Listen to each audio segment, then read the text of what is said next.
Welcome to Live and Save Funstar channel. இன்னைக்கு May 13 ஓட current affairs தான் பார்க்க போகிறோம். Before getting into that, do subscribe our channel in all format. 32 episodes ஓட banking awareness video courses available with free ebook and MCQs. Our app is available in Play Store. 1 year subscriptionக்கு descriptionலையும் comment sectionலையும் link இருக்கும். Make use of it. So the first news is PM 2.0 concentration base பண்ணி IQAir அப்படின்றவங்க வந்து ஒரு list of polluted countries லிஸ்ட்டை வந்து release பண்ணியிருக்காங்க. அதில் வேர்ல்டுலேயே எந்த கண்ட்ரி வந்து மோஸ்ட் பொல்யூட்டட் இன் 2025னு கேட்டிருக்காங்க. ஆக்சுவலாக 2024 அப்படின்ற கேலண்டர் இயர் ஃபுல்லாத்தையும் அனலைஸ் பண்ணி தான் இந்த ஒரு பர்டிகுலர் லிஸ்ட் வந்து ரிலீஸ் பண்ணியிருக்காங்க. சாட் அப்படின்ற ஆஃப்ரிக்கன் கண்ட்ரி தான் வந்து ஃபர்ஸ்ட் பொசிஷனில் இருக்குது, which is most polluted country in the world. இதில் most of the countries which are all polluted அப்படின்னு அதில் இருக்கு இல்லையா, அந்த லிஸ்ட்டில் வந்து சவுத் ஏஷியன் அண்ட் ஆஃப்ரிக்கன் கண்ட்ரீஸ்லாம் வந்து புவர் ஏர் குவாலிட்டி இருக்குது. Rather Caribbean, Nordic and oceanic நேஷன்ஸில் எல்லாமே வந்து கிளீனஸ்ட் ஏர் இருக்கிறதா வந்து அந்த லிஸ்ட்டு சொல்லுது. அண்ட் IQAir அப்படின்றவங்க தான் இதை வந்து ரிலீஸ் பண்ணியிருக்காங்க. ஸோ ஃபியூ டேஸ் பேக் இதுலேயே வந்து சிட்டிஸ் எந்த சிட்டி மோஸ்ட் பொல்யூட்டட் அப்படின்னு சொல்லிட்டு நம்ம மேகாலயாவில் பிரிங்ராண்ட் அப்படின்ற ஒரு சிட்டிலாம் வந்து மோஸ்ட் பொல்யூட்டட் அப்படின்லாம் லிஸ்ட் பண்ணியிருந்தாங்க இல்லையா. ஸோ அவங்களும் இவங்களே தான் IQAir தான் ரிலீஸ் பண்ணியிருந்தாங்க. That is city. இது வந்து பேஸ்ட் ஆன் கண்ட்ரி. ஸோ மொத்த கண்ட்ரியும் கால்குலேட் பண்ணியிருக்காங்க. ஸோ சாட் இன் ஆஃப்ரிக்கா தான் மோஸ்ட் பொல்யூட்டட்னா லீஸ்ட் பொல்யூட்டட் யார் அப்படின்னா பிரஹ்மாஸ் அப்படின்னு சொல்லிட்டு கரீபியன் நேஷன்ஸில் இருக்கிற ஒரு கண்ட்ரி தான் வந்து லீஸ்ட் பொல்யூட்டட். இதில் வந்து நிறைய ஸ்பெக்ட்ரம் யூஸ் பண்ணி லீஸ்ட் பொல்யூட்டட், மோஸ்ட் பொல்யூட்டட் அப்படின்னு சொல்லிட்டு அவங்க யூஸ் பண்ண லிஸ்ட்டை வந்து let me tell you. So சாடுன்ற கண்ட்ரி தான் மோஸ்ட் பொல்யூட்டட்னு இருக்கா.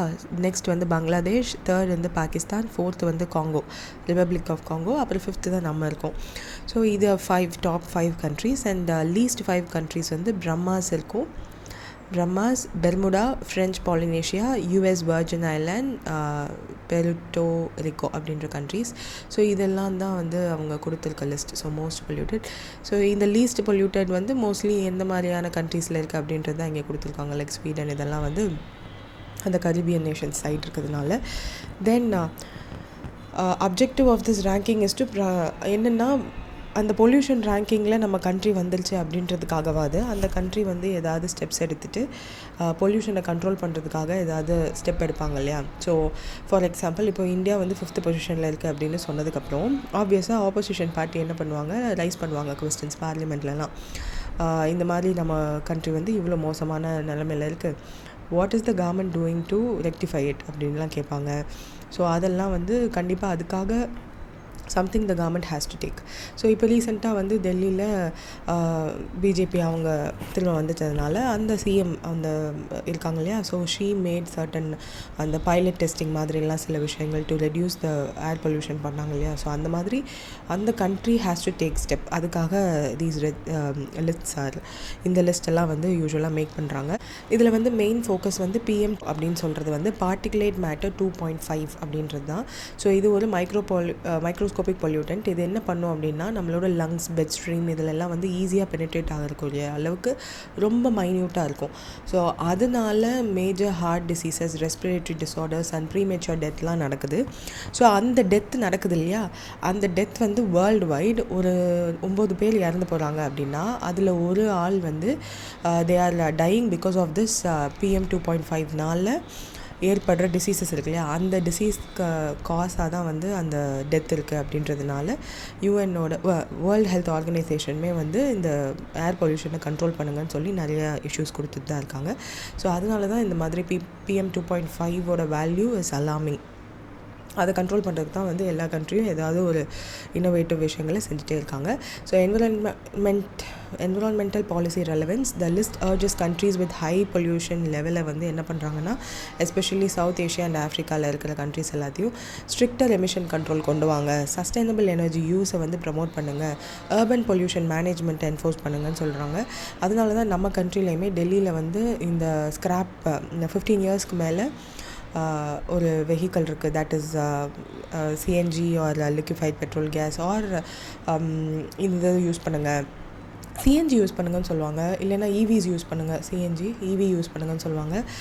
15 இயர்ஸ் ஒரு 10 இயர்ஸ்க்கு மேலே வெஹிக்கிள்ஸ் யூஸ் பண்ணிங்கன்னா அதுலேருந்து அந்த எமிஷன் அதிகமாக இருக்குன்றதுனால அதை ஸ்க்ராப் பண்ணுங்கள். ஒருவேளை நீங்கள் ஸ்க்ராப் பண்ணிட்டு வந்தீங்கன்னா அந்த ஸ்க்ராப் பண்ண அவங்க கொடுக்குற அந்த ஒரு பில் இருக்கு இல்லையா, அதை காமிச்சு you can get concession on your new vehicle. அந்த மாதிரியான சில ஸ்கீம்ஸ் எல்லாம் இருக்குது. So clear air success models எல்லாம் இருக்குது, like Bahamas which is.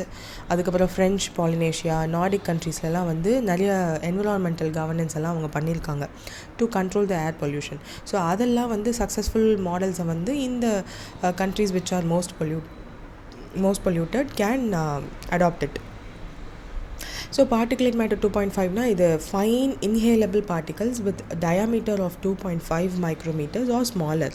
So இது ரொம்ப hazardous in air pollutants. So நம்மளோட ரெஸ்பிரேட்டரி சிஸ்டம் அண்ட் பிளட் ஸ்ட்ரீம்குள்ளேயே என்ட்ரு ஆகக்கூடிய அளவுக்கு ரொம்ப மைன்யூட் ஆனதுன்றதுனால தான் இது வந்து கொஞ்சம் அந்த ரொம்ப கான்சன்ட்ரேட் பண்ணி சொல்கிறாங்க. So IQAir is a Swiss based organisation. So அவங்க தான் அந்த சிட்டிஸுமே ரிலீஸ் பண்ணியிருந்தாங்க which is most polluted cities.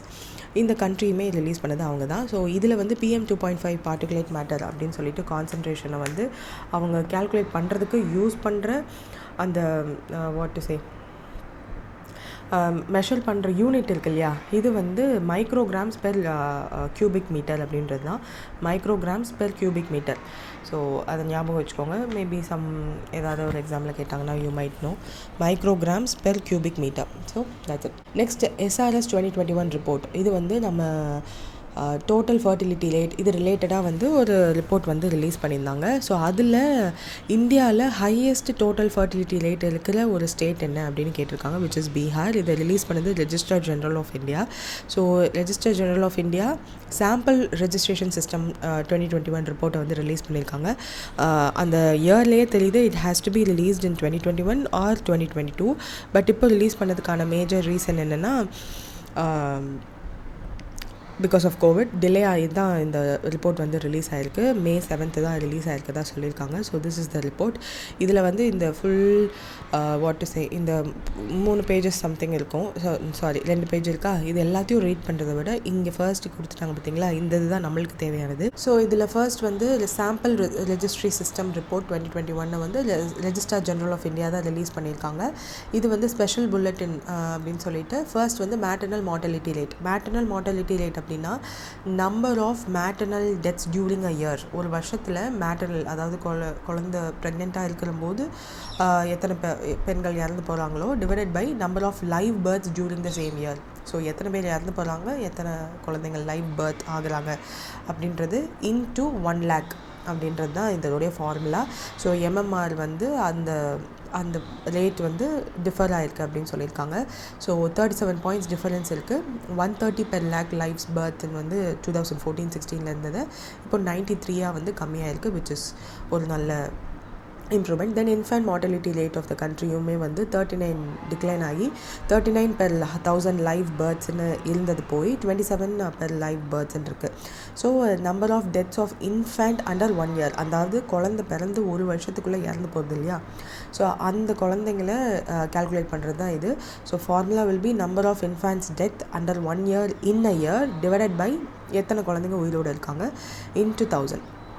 So that will be the formula. Then neonatal mortality rate அப்படின்றது வந்து நியூ பார்ன்ஸ் இருக்காங்க இல்லையா, அதாவது பிறந்து 28 நாள் ஆகிற அந்த ஃபர்ஸ்ட் 28 டேஸ்க்குள்ளே இறந்து போகிறவங்க எல்லாரையும் இறந்து போகிற குழந்தைகள் எல்லாத்தையும் வந்து நியோநாட்டல் மார்டாலிட்டி ரேட்டில் சேர்ப்பாங்க. So number of neonatal deaths within 28 days divided by எத்தனை குழந்தைங்க வந்து பிறந்திருக்காங்க into 1000. So that will be the formula for this. Then under 5 mortality அது பேர்லேயே சொல்லியிருக்கிறதுனால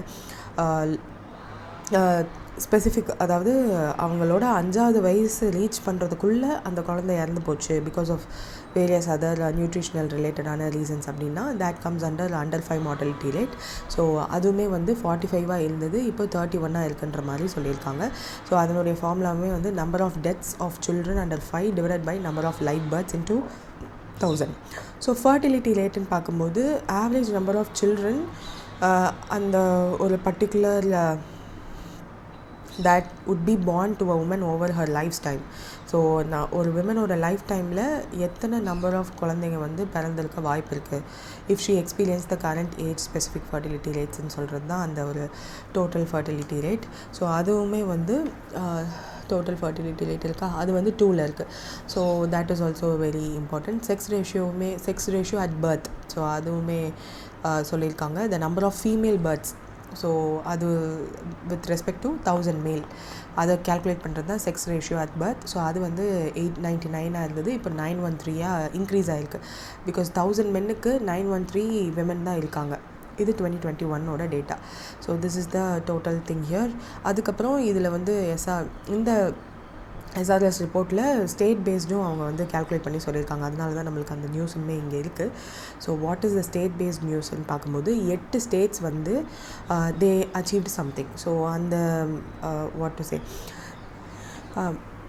சஸ்டைனபிள் டெவலப்மெண்ட் கோல்னு ஒன்று இருக்குது இல்லையா, ஸோ அதில் எல்லாத்துக்கும் டார்கெட்ஸ் இருக்குது. அதே இந்த பர்டிகுலர் MMR ஒரு அண்டர் 5 மார்டலிட்டி ரேட் இது எல்லாத்துக்குமே டார்கெட்ஸ் இருக்குது. அந்த டார்கெட்டெல்லாம் 2030 நம்ம அச்சீவ் பண்ணணும் அப்படின்னு ஒரு யூஸ்வலாக இருக்கிறது தானே சஸ்டைனபிள் டெவலப்மெண்ட் கோலில். அதில் எந்த ஸ்டேட்லாம் அச்சீவ் பண்ணியிருக்காங்க 2030 அச்சீவ் பண்ண வேண்டியதை இப்போவே அச்சீவ் பண்ண ஸ்டேட் என்னன்றது தான் வந்து இதில் போட்டிருக்காங்க. ஸோ 8 ஸ்டேட்ஸ் வந்து மேட்டர்னல் மார்டாலிட்டி ரேட்டில் சஸ்டைனபிள் டெவலப்மெண்ட் கோலோட டார்கெட் எவ்வளோ அப்படின்னா லெஸ் தென் 70 கொண்டு வரணும் பை 2030 தான் டார்கெட். பட் 8 ஸ்டேட் அதை இப்போவே அச்சீவ் பண்ணிட்டாங்க. அப்போ அந்த 8 ஸ்டேட்டோட நேம் வந்து இங்கே கொடுத்துருக்காங்க. கேரளா, மகாராஷ்டிரா, தெலுங்கானா, ஆந்திர பிரதேஷ், தமிழ்நாடு, ஜார்க்கண்ட், குஜராத், கர்நாடகா. ஸோ இந்த ப்ராக்கெட்டில் இருக்கிறது என்னென்னா இப்போ கரண்ட்டாக என்ன ரேட் இருக்கோ அதுதான் வந்து இங்கே ப்ராக்கெட்டில் இருக்குது. தென் for under 5 mortality rate less than 25 2030 கொண்டு வரணுன்றது தான் சஸ்டைனபிள் டெவலப்மெண்ட் கோலோட டார்கெட். ஸோ அதையுமே 12 ஸ்டேட்ஸ் வந்து அட்டென்ட் பண்ணிட்டாங்க.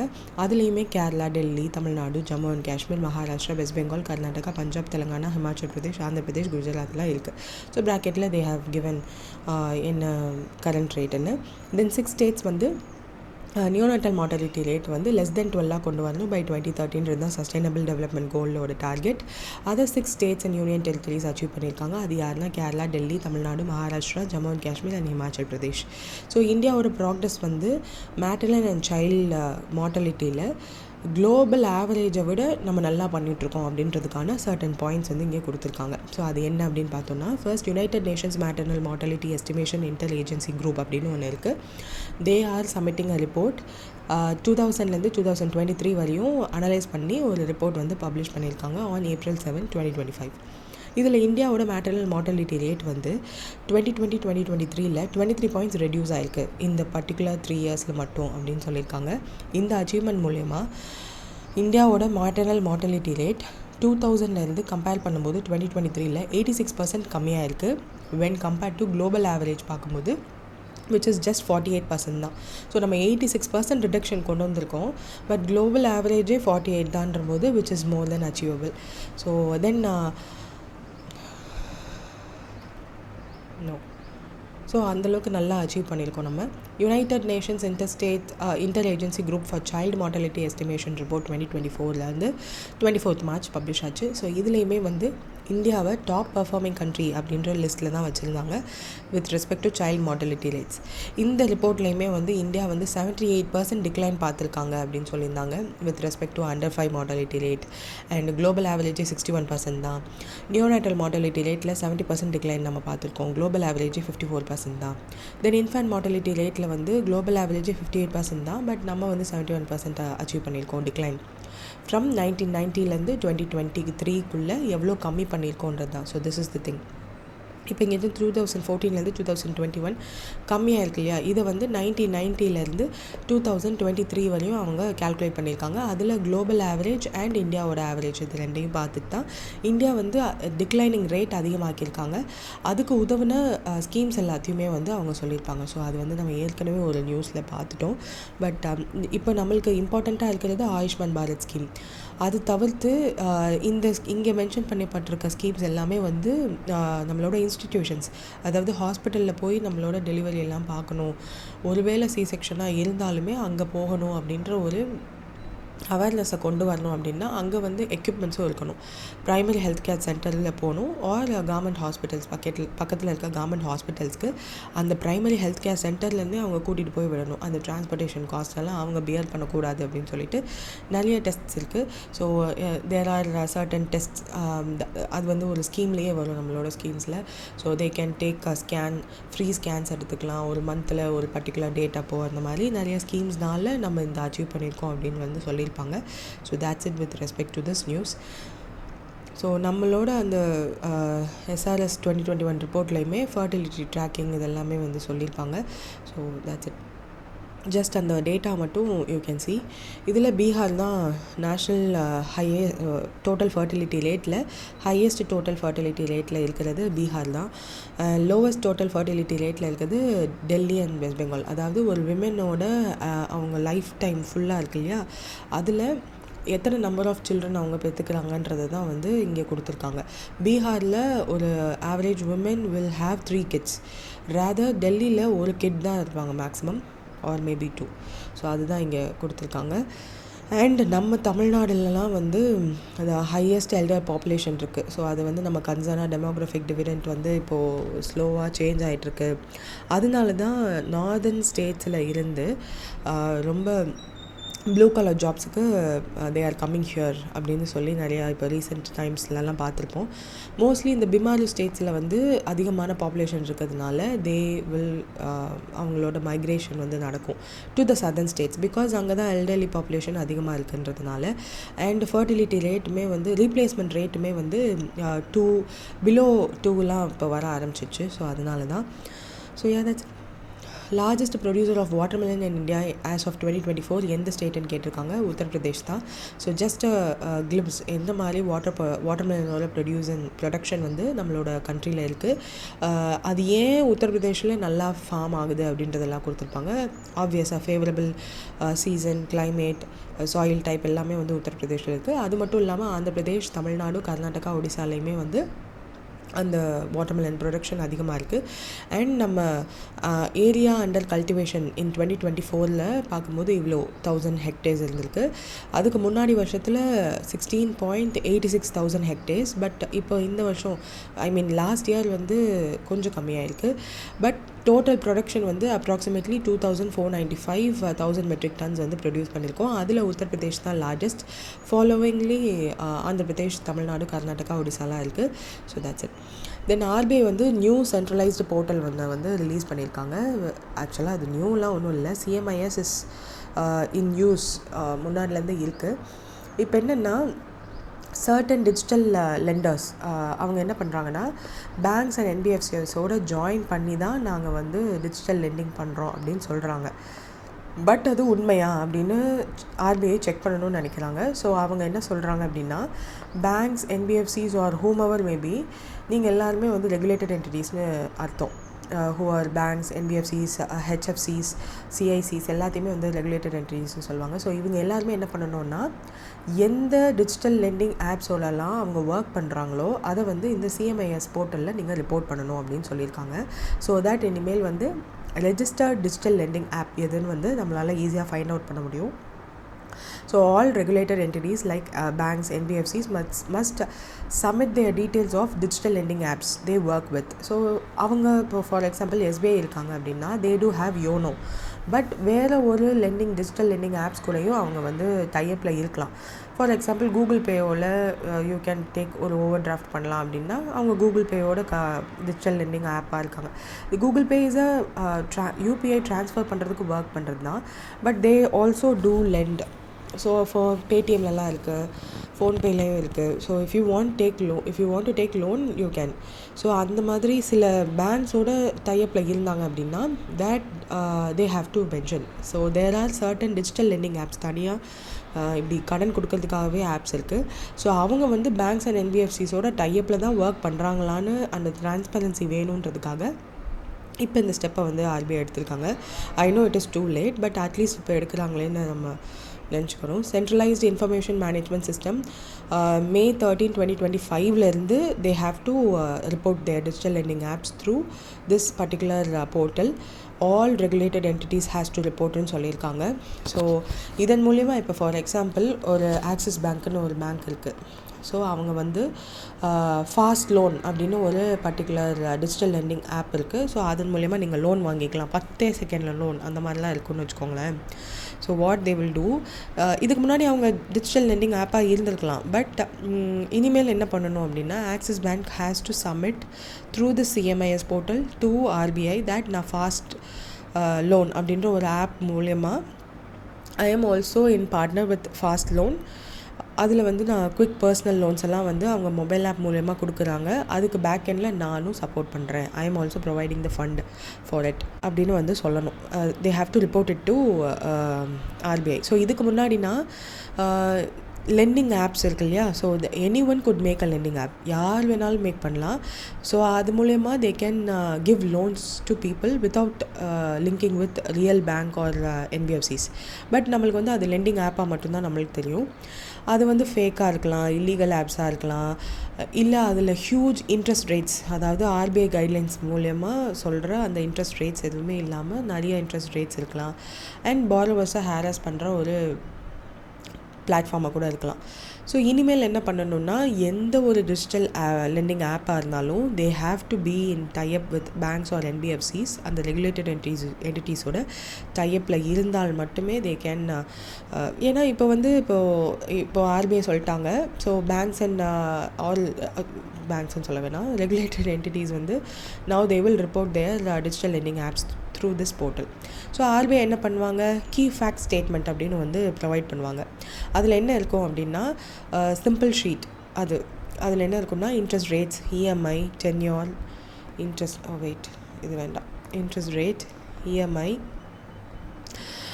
டென்யூர் எவ்வளோ வருஷத்தில் அந்த டென்யூர் இருக்கும், டோட்டல் அமௌண்ட் எவ்வளோ பே பண்ணணும், எவ்வளோ ரீபே பண்ணணும், சார்ஜஸ் என்னென்ன இருக்குது, இந்த மாதிரியான கீ ஃபேக்ட் ஷீட் வந்து ப்ரொவைட் பண்ணணும். The app must clearly show all the loan offers.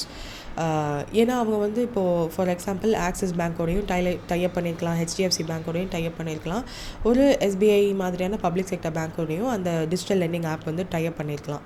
So இந்த டிஜிட்டல் லெண்டிங் ஆப் மூலயமா பேங்க்ஸ் கிட்ட போனால் கிடைக்காத லோன் வந்து இந்த டிஜிட்டல் லெண்டிங் ஆப் மூலயமா கிடைக்கும்.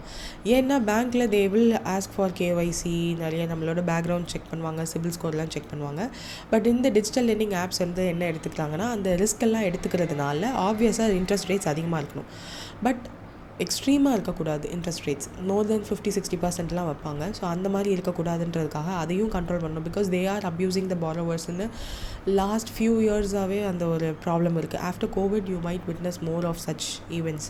அந்த மாதிரி டிஜிட்டல் லெண்டிங் ஆப்ஸில் லோன் வாங்கினதுனால திரும்ப பே பண்ண முடியாததுனால they harass the borrowers. So அவங்க eventually they will take some serious steps எல்லாம் எடுப்பாங்க. அதெல்லாம் வேண்டாம் நம்மளுக்கு. ஸோ இப்போ என்ன பண்ணுறாங்கன்னா, இப்போ இந்த பேங்க்ஸோடலாம் டைஅப்ஸில் இந்த டிஜிட்டல் லெண்டிங் ஆப்ஸ் இருக்காங்க அப்படின்னா they have to provide this fact sheet, key fact sheet, KFS, key fact sheet provide பண்ணணும். ஸோ தட் இன்ட்ரெஸ்ட் ரேட் எவ்வளோ, EMI எவ்வளோ, டென்யூர் எவ்வளோ, டோட்டல் அமௌண்ட் எவ்வளோ உங்களுக்கு கிடைக்கும், நீங்கள் எவ்வளோ ரீபே பண்ணணும், எவ்வளோ சார்ஜஸ் அப்படின்னு சொல்லிட்டு எல்லாத்தையுமே they have to list it in their app. And the borrower must get digitally signed. ஏன்னா அவங்க லோன் டாக்குமெண்ட்டை வந்து டிஜிட்டலாக sign வாங்கியிருந்துருக்கணும்.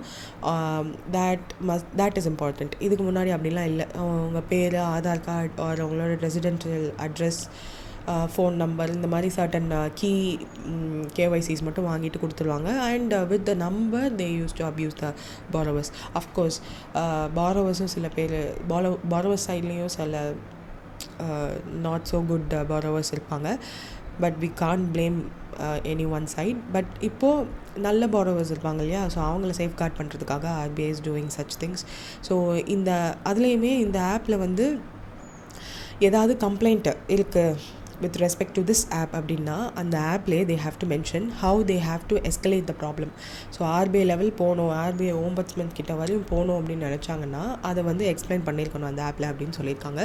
So and if this digital lending app is storing the Indian citizen-ஓட டேட்டா அண்ட் இந்த particular digital lending app, for example இப்போ fast loan பேர் வச்சோமா, இந்த ஃபாஸ்ட் லோனுக்கு ஒரு அமெரிக்கன் பிரான்ச் இருக்குது ஆர் சைனீஸ் பிரான்ச் இருக்குது அப்படின்னா அங்கேயும் நம்மளோட டேட்டா இருக்கிறதுக்கான சான்சஸ் இருக்குது. ஸோ இப்போ என்ன சொல்லியிருக்காங்கன்னா, நீங்கள் அந்த டேட்டா இருக்கு இல்லையா, அது எல்லாத்தையும் திரும்ப இந்தியாவுக்குள்ளேயே கொண்டு வரணும் வித்தின் 24 ஹார்ஸ்ன்ற ஒரு ரூலுமே வந்து போட்டிருக்காங்க ஆர்பிஐ. ஸோ இதன் மூலயமா ப்ராரோவர்ஸை ஃப்ராட் அண்ட் ஹாரஸ்மெண்ட்லேருந்து ப்ரொடெக்ட் பண்ணுறதுக்கு RBI is trying their best. Digital லெண்டிங்கை வந்து ஃபேர் அண்ட் டிரான்ஸ்பரண்ட்டாக கொண்டு வரணுன்ற ஸ்டெப்புமே எடுக்கிறாங்க. This was most accused because நிறைய பார்லிமெண்ட் செஷன்லேயே வந்து நிறைய ஆப்போசிஷன் எம்பிஸ் வந்து நம்மளோட ஃபினான்ஸ் மினிஸ்டரை இந்த மாதிரி கொஸ்டின்ஸ் கேட்பாங்க. ரீசெண்டான வின்டர் செஷன் பார்லிமெண்ட்ரி செஷனில் கூட சுப்ரியா சொலேன்ற ஒரு எம்பி இந்த கொஸ்டின் ரைஸ் பண்ணியிருந்தாங்க. ஸோ அதுக்காக எடுக்கிற ஸ்டெப்ஸ்ன்னு கூட நீங்கள் வச்சுக்கலாம். ஆர்பிஐ இதன் மூலயமா பேங்க்ஸ் அண்ட் என்பிஎஃப்சியோட டைப்பில் இருக்க அஃபிஷியலி லிங்க்டு ஆப்ஸை மட்டும் they will allow and they will track. So இதன் மூலயமா ஆர்பிஐயே ட்ராக் பண்ணுற அளவுக்கு தே ஆர் கிவிங் என்ன சொல்கிறது கன்சர்ன் கொடுக்குறாங்கன்னு அர்த்தம். ஸோ இதன் மூலயமா we might also get some knowledge that எதெல்லாம் வந்து பேங்க்ஸோட டைப்பில் இருக்குது இல்லை அப்படின்றது தெரிஞ்சிடும். ஸோ இதில் வந்து கீ டெட்லைன்ஸ் கொடுத்துருக்காங்க. இந்த போர்ட்டலே வந்து May 13, 2025 லைவ் ஆகிடும். ஃபர்ஸ்ட் ரிப்போர்ட்டிங் டெட்லைன் வந்து June 15, 2025 கொடுத்துருக்காங்க. பப்ளிக் டைரக்டரி வந்து நம்மளுக்கு கிடைக்கும். ரிப்போர்ட்டட் ஆப்ஸ் பற்றின விஷயங்கள் எல்லாமே வந்து July 1, 2025 பாரோவரோட வெரிஃபிகேஷன்லாம் நீங்கள் பண்ணணும்னு சொல்லிட்டு நம்மளுக்கும் தெரிஞ்சிடும். So that we will all get soon. So yeah, that's it. So starting of the month நம்மளுக்கு யூஸ்வலாக வர நியூஸ் தான் இது, ஜிஎஸ்டி ரெவன்யூ கலெக்ஷன். பட் இந்த தடவை பிட் மோர் டிஃப்ரெண்ட். என்னென்னா நம்மளோட ஃபினான்ஷியல் இயர் முடிஞ்சிருச்சு இல்லையா. ஸோ இப்போ என்ன பண்ணியிருக்காங்கன்னா, state wise Indian state wise record பண்ண ஜிஎஸ்டி ரெவன்யூ கலெக்ஷனில் பேசிஸில் பார்க்கும்போது எந்த ஸ்டேட்டில் அதிகமாக இருக்குது அப்படின்ற மாதிரி check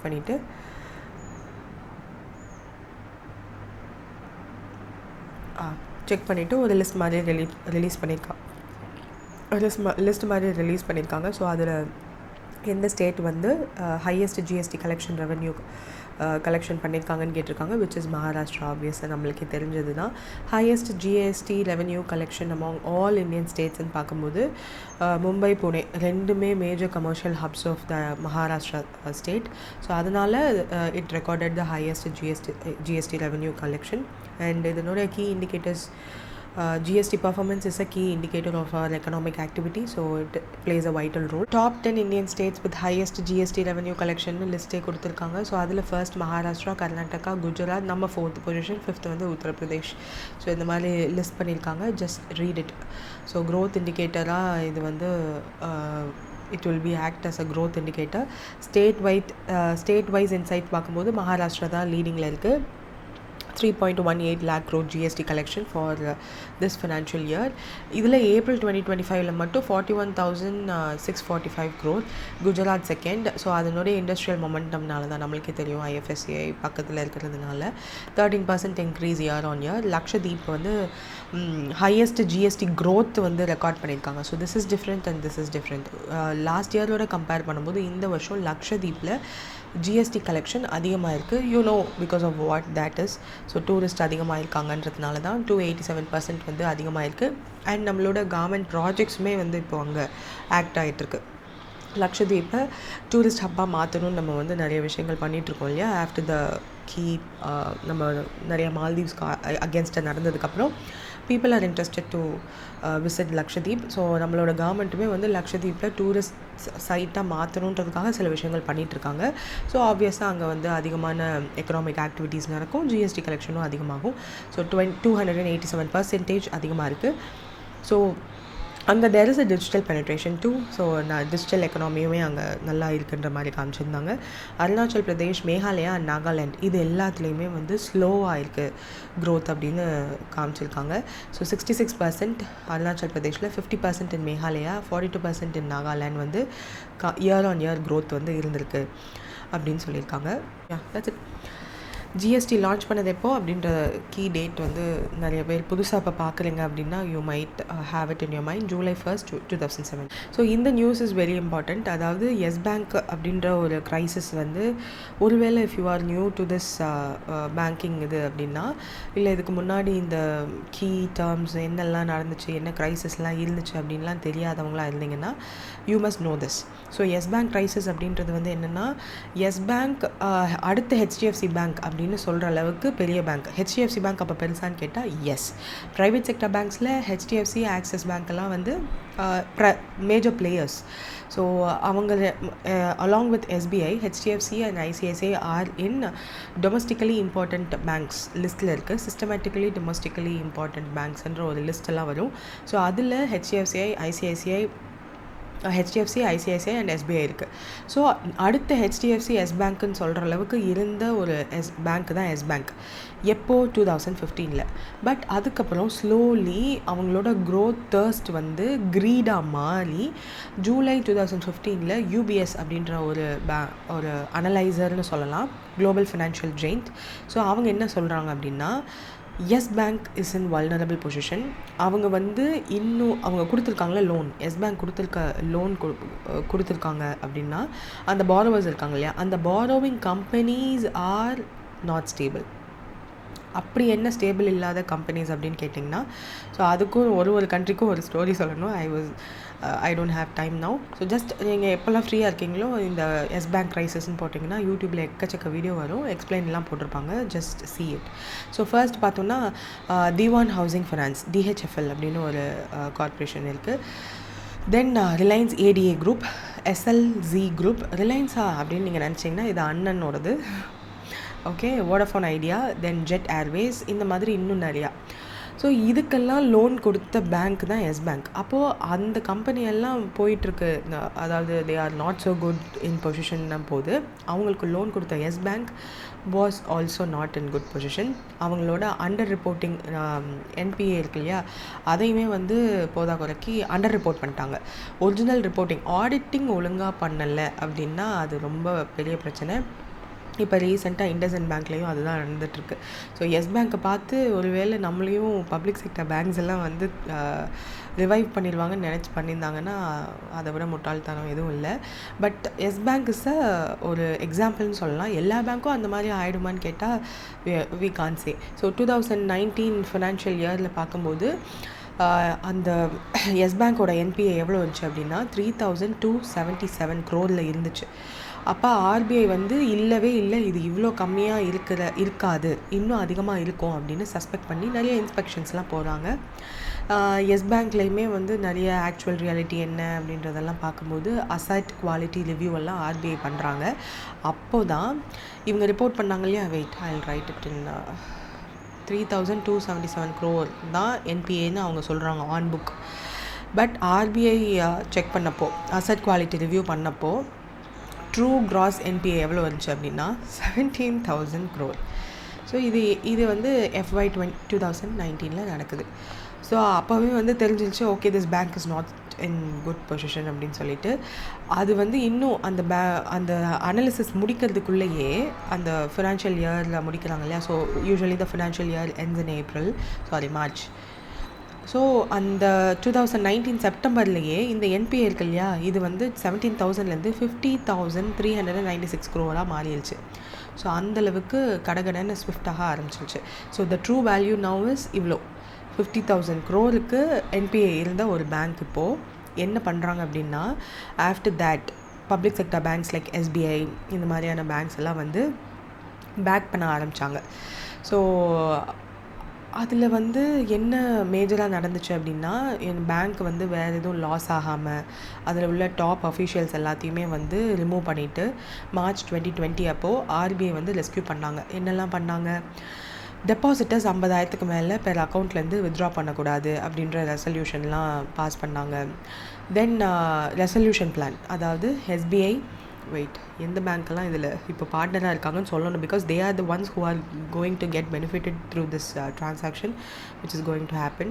so SBI, ICICI, I know, HDFC, இது 3 மேஜர் பிளேயர்ஸ் இன் இந்தியா. அதோடு சேர்த்து இன்னும் 7 அதர் மேஜர் பேங்க்ஸ் வந்து வந்தாங்க கூட.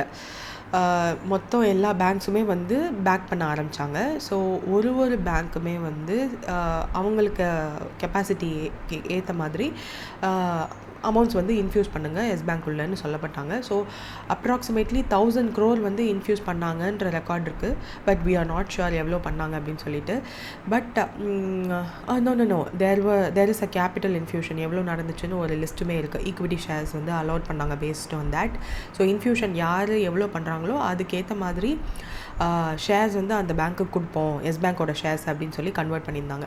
ஸோ அதில் வந்து எஸ்பிஐ வந்து 6050 crore வந்து இன்ஃப்யூஸ் பண்ணாங்க. ஸோ மேஜர் ஷேர்ஸ் வந்து எஸ்பிஐக்கு தான் போச்சு.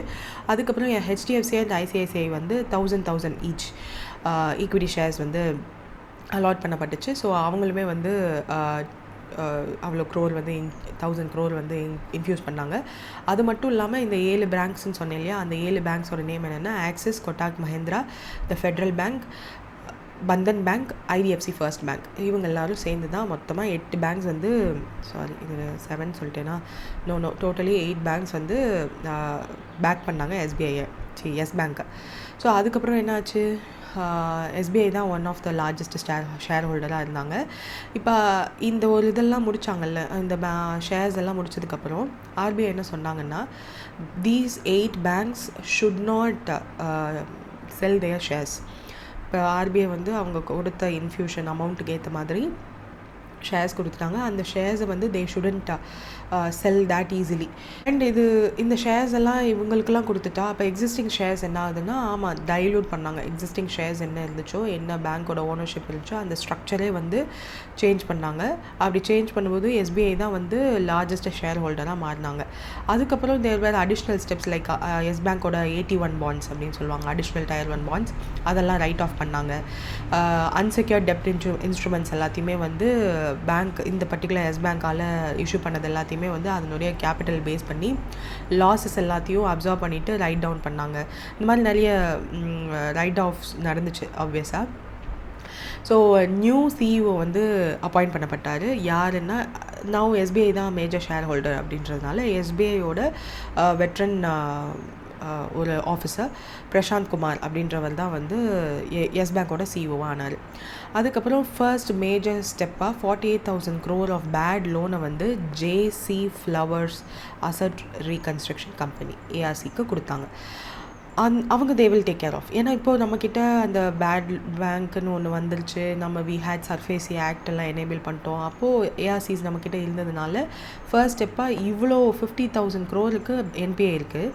அதில் 48,000 crore வர்த்தான பேட் லோனை எல்லாத்தையும் ஜேசி ஃப்ளாஸ் ஏஆர்சிட்ட ப்ரொடியூஸ் பண்ணிட்டாங்க. சக்ஸஸ்ஃபுல்லாக இதில் 5,000 crore ரெக்கவர் பண்ணாங்க. அதில் வந்து 60% ஆஃப் இட்ஸ் லோன் புக்லாம் வந்து நல்லா இருக்குது. அந்த மாதிரி எல்லாம் நிறையா சக்ஸஸ் ஸ்டோரி வந்து அப்போ தான் ஸ்டார்ட் ஆகுது. ஆஃப்டர் ஆல் தீஸ் இப்போது Yes bank is in stable position. இப்போது இந்த வாங்கினாங்கள்ல ஷேர்ஸ் பேங்க்ஸ், அவங்களுக்கு வந்து 2023 வரையும் you shouldn't sell your shares அப்படின்னு சொல்லி லாக்இன் பீரியட் வந்து ஆர்பிஐ கொடுத்துருந்தாங்க. 2020லேருந்து 2023 வரையும் தே ஷுடன்ட் செல் தேர் ஷேர்ஸ். ஏன்னா அவங்க இந்த பர்டிகுலர் எஸ் பேங்க்குன்ற ஒரு பேங்க்கு நல்லபடியாக கொண்டு வரணும்னு தான் வந்திருக்காங்க. சரி, பேருக்கு நேம் சேர்க்குக்கு இவங்க பாட்டுக்கு இன்ஃப்யூஸ் பண்ணிவிட்டு நாளைக்கே அடுத்த நாளே போய் ஷேர் மார்க்கெட்டில் செல் பண்ணிட்டா என்ன பண்ணுறதுன்னு சொல்லிட்டு அந்த லாக்இன் பீரியடும் கொடுத்துருந்தாங்க. ஸோ 2023யும் வந்தது, அந்த லாக்இன் பீரியடும் எக்ஸ்பயர் ஆச்சு. ஆனாலும் இந்த மேஜர் பேங்க்ஸ் எல்லாம் வந்து அவங்களோட ஷேரை செல் பண்ணாததுக்கு major reason Yes banks by the time 2023 they were in profitable position. So என்பிஏவாக இருந்ததுலேருந்து ப்ராஃபிட்டபிள் பொசிஷனாக மாறினோனையும் they were waiting for a நல்ல வேல்யூவேஷன் இந்த ஷேர் மார்க்கெட். பார்த்தா அவங்களுக்கு ஏற்ற மாதிரியே ஜாக் பாட்டாக என்ன பண்ணாங்க அப்படின்னா, சுமிட்டோமோ மிட்சுபி பேங்கிங் கார்ப்பரேஷன் அப்படின்னு ஒருத்தவங்க based on Japan. So Japanese corporate clients அவங்களோட ஹோல்சேல் பேங்கிங் எல்லாம் பண்ணுறதுக்கு இந்தியாவிலையும் தே வாண்டட் சம் பேங்கிங் இது. ஸோ அவங்க என்ன பண்ணாங்கன்னா, இதுக்கு முன்னாடி நிறைய இந்தியாவிலேயே வந்து தே அக்வைர்ட் சர்டன் ஃபுல்லர்டான்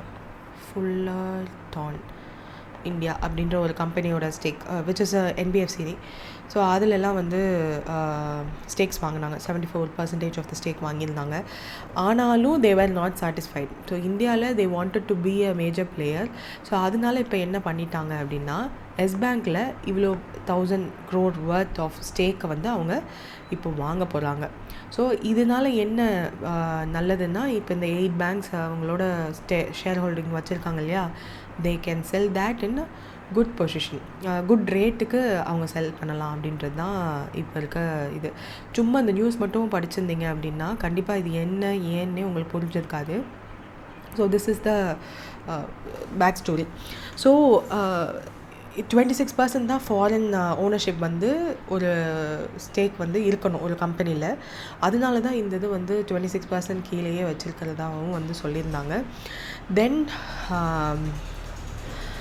இந்த மார்க்கெட் ப்ரைஸ் இருக்கு இல்லையா, எஸ் பேங்க்கோட ஒரு ஷேரோட மார்க்கெட் ப்ரைஸை விட 18% அபவ் த மார்க்கெட் ப்ரைஸ் கொடுத்து தான் இந்த பேங்க், ஜாப்பனீஸ் பேங்க் வந்து ஷேர்ஸ் எல்லாத்தையும் வாங்குறதாகவும் சொல்லியிருக்காங்க. ஸோ ஜப்பானோட செகண்ட் லார்ஜஸ்ட் பேங்கிங் குரூப் தான் இந்த Sumitomo Mitsui financial group. So இவங்களோட பர்த்தே வந்து 2 trillion மேலே அசட்ஸ் இருக்கிறதா சொல்கிறாங்க. ஸோ அவங்க they are coming into India. So அதுக்கு they are getting stakes from Yes bank and they are going to be the major player now here.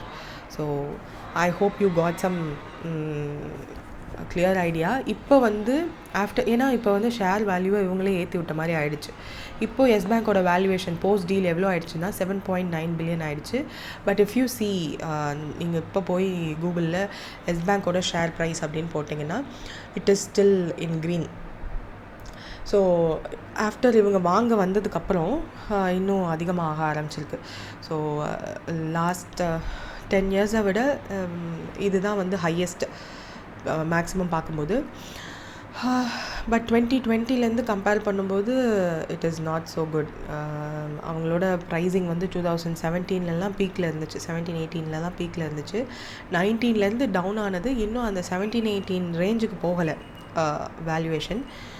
But இப்போ current இயரில் ஆஃப்டர் திஸ் ப்ராப்ளம் 2020 க்ரைசிஸ்க்கு அப்புறம் this is somewhat in good பொசிஷனில் தான் இருக்காங்க last 5 years பார்க்கும்போது.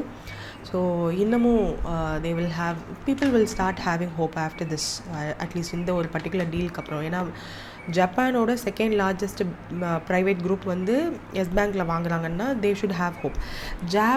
ஜப்பானில் இருக்கிறவங்க இன்வெஸ்ட்மெண்ட்டை ரொம்ப நம்புறதுக்கான மெயின் ரீசன், வாரன் பஃபெட்டே யூஎஸ் ஸ்டாக்ஸ் எல்லாத்தையும் செல் பண்ணிவிட்டு he went back to Japan and he bought some shares. So அங்கே வந்து கொஞ்சம் அனாலிசிஸ் எல்லாமே வந்து நல்லா இருக்குன்ற ஒரு மைண்ட் செட் இருக்குது. So they are coming into India and buying Yes பேங்க்கோட ஷேர் அப்படின்னா கண்டிப்பாக ஃபர்தர் இயர்ஸில் எஸ் பேங்க்கோட ஷேர்ஸ் இன்னமும் கூடும். திஸ் இஸ் த இது சக்ஸஸ் ஸ்டோரி மாதிரி வச்சுக்கோங்களேன். ஸோ என்ன தான் டவுன்ஃபால் இருந்தாலும் if you have right strategy with right people, ஏன்னா RBI along with that 8 banks இல்லைன்னா இப்போ எஸ் பேங்க்ஸ் வந்து எஸ் பேங்க்கோட position will not be in this position. So these are நான் இதுலேருந்து தான் நம்ம மோட்டிவேஷன் எடுத்துக்கணும். ஸோ இதில் எஸ்பிஐயோட ஸ்டேக் எவ்வளோனா 13.19% வந்து சோல்ட் பண்ணியிருக்காங்க. தென் அதர் ப்ரைவேட் லெண்டர்ஸோட ஸ்டேக்குமே வந்து சேல் ஆகிருக்கு. So that's it. So you know after Trump வேர்ல்டோட இன்ஸ்டெபிலிட்டி எப்படி இருக்குது, ஸ்டெபிலிட்டி எவ்வளோ மோசமாக இருக்குன்றது உங்களுக்கு தெரியும்னு நினைக்கிறேன். ஸோ அதனுடைய ரிஃப்ளெக்ஷன் தான் இது. இப்போது சைனாவில் அதிகமான ரெகுலேட்டரி கம்ப்ளைண்ட்ஸ் இருக்குது அப்படின்றதுனால நிறைய சேஞ்சஸ் வந்து நடந்துகிட்ருக்கு. அதில் ஒன்று தான் இது.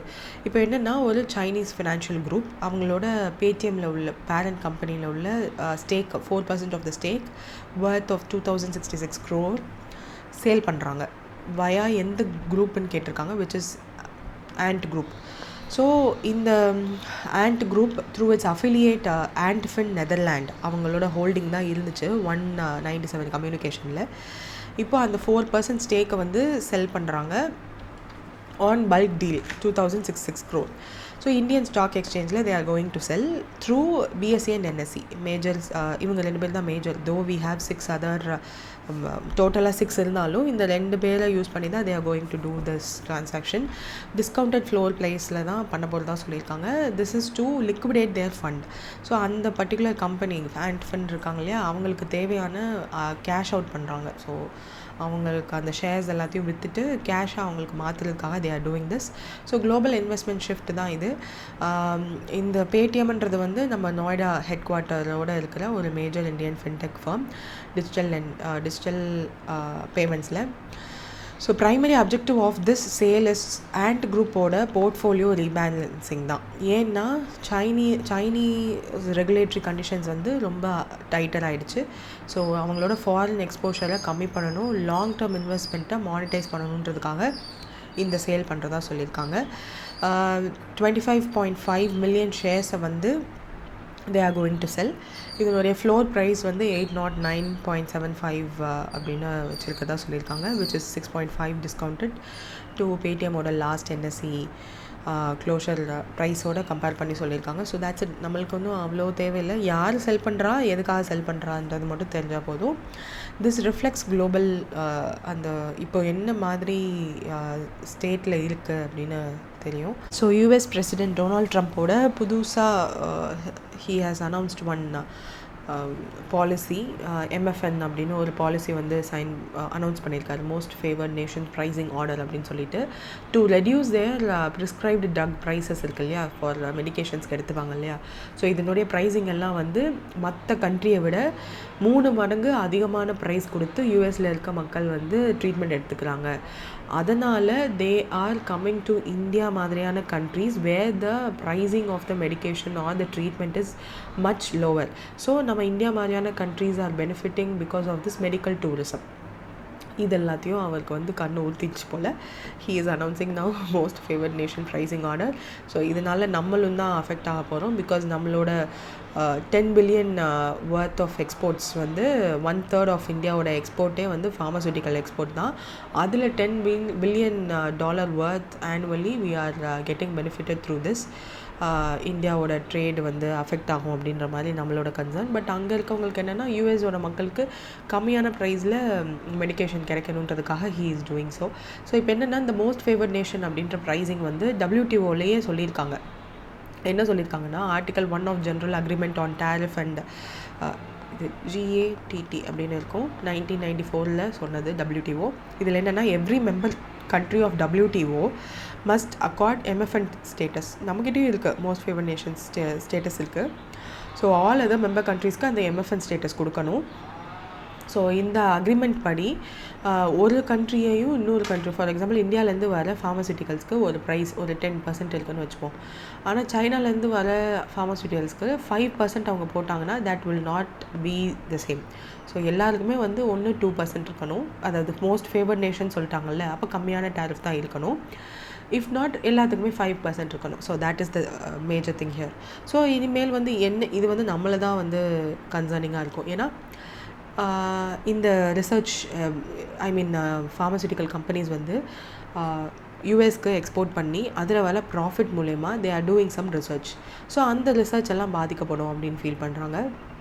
ஸோ அவங்களோட funds for research on new medicines பாதிக்கப்படும் அண்ட் ப்ராஃபிட்டும் அதிகமாக பாதிக்கப்படும்னு அவங்க சொல்கிறது இல்லை. But they are pointing out research. யூஎஸோட மைண்ட் செட் என்னென்னா, அவங்களோட ப்ரிஸ்கிரைப்டு ட்ரக் ப்ரைஸஸ் இருக்கு இல்லையா, அதை 30% 80% வரையும் கம்மி பண்ணணும். Because that is a major concern. Tariff announce பண்ண போது major news channels in US அவங்களே வந்து என்ன சொல்லியிருந்தாங்கன்னா, இந்தியா மாதிரியான கண்ட்ரீஸ்லேருந்து வர ட்ரக்ஸுமே இப்போது ப்ரைஸ் அதிகமாக இருக்குது. ஸோ இது நல்லதில்லை. பிகாஸ் இந்த ப்ரிஸ்கிரைப்டு ட்ரக்ஸ், பிகாஸ் நீங்கள் வேறு ட்ரக்ஸ் நினச்சிடக்கூடாது. ஸோ அந்த ப்ரிஸ்கிரைப்டு மெடிக்கேஷன்ஸ்க்கான யூஸ் பண்ணுற ட்ரக்ஸுமே வந்து அதிகமாகும் பிகாஸ் ஆஃப் த டேரிஃப்ஸ் அப்படின்னு சொல்லியிருந்தாங்க. ஸோ அதை பாருங்கள், நான் நல்லவனாக மாறிட்டேன்ற மாதிரி இஸ் சேஞ்சிங் இட். பட் இதை முன்னாடியே பண்ணியிருக்கலாம். டேரிஃப் போட்டு எல்லாரையும் அன்ஸ்டேபிள் ஆக்கி 90 டே பாஸ்க்கு அப்புறம் இந்த முடிவெல்லாம் எடுக்கிறதுக்கு ஸ்டார்டிங்லேயே he might have done that. So he is playing his own game. So யூஎஸில் இருக்கவங்க வந்து 5 to 10 times மோர் அமௌண்ட் வந்து பே பண்ணி மெடிக்கேஷன் எடுத்துக்கிறாங்களாம். பட் அதெல்லாம் இந்தியாவோட கம்பேர் பண்ணும்போது கம்மி தான். ஸோ அவங்க இன் ரிட்டர்ன் இந்தியா மாதிரியான கண்ட்ரிக்கு மெடிக்கல் டூரிசம்க்கு வருவாங்க. ஸோ நம்ம மாதிரியான countries we are benefitting with that. So இப்போ அதெல்லாம் போகும்னு நம்ம ஃபீல் பண்ணுறோம். ஸோ நம்ம கண்ட்ரிலேருந்து ஏன் ட்ரக்ஸ் யூஎஸ்க்கு போகுது அப்படின்னா, ஜெனரிக் ட்ரக்ஸ் வந்து அதிகமாக இந்தியாவில் தான் ப்ரொடியூஸ் பண்ணுறோம், which is a non branded version of a drug. ஏற்கனவே நான் அதை எக்ஸ்பிளைன் பண்ணியிருக்கேன்னு நினைக்கிறேன். பேராசிட்டமல்னு ஒன்று இருக்கும். டோலோ 650யும் பேராசிட்டமல் தான். பட் டோலோ 650ன்றது வந்து அந்த கம்பெனியோட name. What is the chemical name or the tablet name அப்படின்னா பேராசிட்டமல். அதுவே பேராசிட்டமல்லே வேறு பிராண்ட் நேமில் கூட இருக்கலாம். ஸோ அதுதான் non branded version of a drug தான் ஜெனரிக் ட்ரக்ஸ்னு சொல்லுவோம். இந்தியாவில் that is the major one. So patented மெடிசனை விட சீப்பராக இது கிடைக்கும். அதனால் சவுத் ஆஃப்ரிக்கா மாதிரியான டெவலப்பிங் கண்ட்ரீஸாக இருந்தாலும் சரி, யூஎஸ் மாதிரியான டெவலப்டு கண்ட்ரீஸாக இருந்தாலும் சரி, நம்மக்கிட்ட இருந்து அதை வாங்கிக்கிறாங்க நல்ல குவாலிட்டியில் இருக்குது அப்படின்றதுனால. ஸோ எஸ்பெஷலி நம்ம யூஎஸ் யூகே 2 மார்க்கெட்டுக்குமே வந்து நம்ம இந்தியன் ஃபார்மா எக்ஸ்போர்ட் பண்ணுறோம். அதனால தான் ரீசெண்ட் இயர்ஸில் நம்மளோட ஃபார்மா இண்டஸ்ட்ரியோட எக்ஸ்பேன்ஷன் வந்து ரொம்ப நல்லா இருந்திருக்கும். And major chunk of our export is based on pharma too. So அதனால தான் இப்போ நம்ம அந்த கன்சர்னை சொல்லியிருக்கோம். But on the other side US பக்கம் பார்க்கும்போது அவங்க மக்களும் வந்து கம்மியான காசில் ட்ரீட்மெண்ட் எடுத்துக்கலாம் இல்லையா. ஸோ எல்லாத்துக்குமே ப்ரோஸ் அண்ட் கான்ஸ் இருக்குது. Which country became the first in the world to officially integrate cryptocurrency into national tourism services? So இதில் வந்து என்னென்னா எல் சால்வடார் மாதிரியான கண்ட்ரீஸ் கிரிப்டோ கரன்சியை வந்து லீகலைஸ் பண்ணாங்க. இங்கே இது வந்து first country in the world to national tourism சர்வீசஸோட கிரிப்டோ கரன்சியை இன்டெகிரேட் பண்ணது மட்டும்தான் கேட்டிருக்காங்க, விச் இஸ் பூட்டான். ஸோ அவங்க தான் வந்து பினான்ஸ் அந்த ஒரு கிரிப்டோ கரன்சி இருக்குது இல்லையா. ஸோ அதனுடைய crypto currency based tourism payment சிஸ்டமை வந்து ரோல் அவுட் பண்ணியிருக்காங்க. So this is the first country in the world to officially integrate crypto currency payments into its national tourism policy. இந்த initiative is operational across Bhutan, including urban and rural tourism areas எல்லாத்துலேயுமே. So that அவங்க வந்து tourist attract பண்ணணும்னு நினைக்கிறாங்க, வேறு ஒன்றும் இல்லை. The project was implemented in collaboration with Binance Pay. இது ஒரு global crypto currency platform. DK bank அப்படின்ற ஒரு பேங்க்கோட சேர்ந்து தான் பண்ணுறாங்க. Financial institution with Bhutan. The system is officially launched in May 2025. So email travelers can use this Binance Pay for their tourism in Bhutan. So digital inclusion goal எல்லாம் நம்மள மாதிரியே அவங்களுக்கும் இருக்குது. ஸோ அதனால் they are doing this. கரன்சியோட flexibility வேணுன்றதுனால ட்ராவலர்ஸை 100 crypto currencies including bitcoin, BNB அந்த மாதிரியான வேறு பிட்காயின்ஸில் கூட தே கேன் பே அப்படின்னு சொல்லியிருக்காங்க. ஸோ அந்த கிரிப்டோ கரன்சிஸை பூட்டானீஸோட கரன்சி இருக்கும் இல்லையா, குல்ட்ரம் அப்படின்னு சொல்லிட்டு நியூல்ட்ரம், அந்த இதுக்கு தே கேன் கன்வெர்ட். அதுக்கப்புறம் they can pay out local stability and pay outs எல்லாம் தே கேன் டூ. டூரிசம் சர்வீசஸோட ஸ்கோப்புமே வந்து இதன் மூலயமா இன்க்ரீஸ் ஆகும்னு எக்ஸ்பெக்ட் பண்ணுறாங்க. So crypto currency payments are accepted for flight டிக்கெட்ஸ்லேருந்து ஆரம்பித்து hotel, visa, monument fee, because அங்கே நிறையா இருக்கிறதுனால லோக்கல் ஷாப்பிங் கூட they can do. So QR கோடும் இருக்குது, ஸ்கேன் பண்ணி they can do without the need for card terminal அப்படின்னு சொல்லியிருக்காங்க. ஸோ டெக்னாலஜியோட இன்டர்ஷனும் இருக்கும், கவர்மெண்ட்டோட கமிட்மெண்ட்டும் இருக்குது. ஸோ இதில் 3 trillion global crypto currency market வந்து டேப் பண்ணணும்னு நினைக்கிறாங்க. பிகாஸ் கிரிப்டோ மார்க்கெட் அவ்வளோ வேல்யூவேஷன் இருக்குது. ஸோ பீப்புள் ஹேவிங் இன்வெஸ்ட்மெண்ட்ஸ் இன் கிரிப்டோ கரன்சி ஒரு வேளை பூட்டானை சுற்றி பார்க்கணுன்னு நினச்சா they can use that and go do whatever they want to do there and come back. So இந்த ஒரு டிரான்சாக்ஷன் வேல்யூ அந்த டாலராக மாற்றணும் அந்த ஒரு ப்ராப்ளம் இல்லை இல்லையா. ஸோ அஃபிஷியல் ஃபியட் கரன்சி வந்து பூட்டானுக்கு கல்ட்ரம் தான். ஸோ அதனுடைய பெக் பண்ணி தான் அதை பண்ணுறாங்க. இந்தியன் ருப்பியோடு பார்க்கும்போது இட் இஸ் சம்வாட் குட் தான். So all crypto payments in Bhutan are auto converted to BTN, அதாவது அந்த அவங்களோட currency at the point of sale. So அப்போ என்னவோ அதுக்கேற்ற மாதிரி they will change. So yeah